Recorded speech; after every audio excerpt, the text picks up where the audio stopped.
ஒவ்வொரு வீட்லயும் அவருக்கு ஓட்டு இருக்குன்றாரு. இருக்கட்டும் சார், அதெல்லாம் சார் வரட்டும், ஓட்டு வாங்கட்டும்.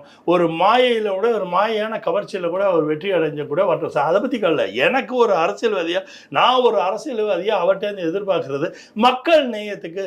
இன்னைக்கு மக்கள் இளைஞர்கள் ஒரு மாதிரி குழப்பத்தில் இருக்காங்களே, நிறைய டிசப்பாயின்மெண்ட்ல வாழ்ந்துகிட்டு இருக்காங்களே, அவங்களை எப்படி ஒரு நல்வழிப்படுத்த போறாரு? காந்தி வெறும் கோவணத்தை கட்டி இந்தியா முழுக்க ஒன்று சேர்த்து ஒரு பெரிய புரட்சியை பண்ணி, இவர் வெறும் நெஞ்சை திறந்துக்கிட்டு போய் இந்த போட்டு கன் இருக்கு, அந்த போட்டு பீரங்கி இருக்கு, அங்கிட்டு அவ்வளோ போலீஸ்காரன் இருக்கான், நெஞ்சை வெடைச்சு நெருந்து போய் இன்னைக்கு நாட்டுக்கு சுதந்திரம் வாங்கி கொடுத்த ஏதாவது முயற்சி பண்ணிட்டாருன்னா எடுத்து கையெடுத்து கும்பலாம் சார். இவர் அதெல்லாம் ஒன்றுமே பண்ணல, சும்மா அப்படியே சினிமாவில் வந்தார், விசில் அடிக்கிறது, பீப்புள் வந்தாங்க, கட் அவுட்டில் பால் கொட்டினாங்க, அப்படியே வந்தார். இப்படி இது என்ன சார்? இந்த தமிழ்நாடு நான் தமிழ் மக்களுக்கு வேண்டி விரும்பி கேட்குறேன்.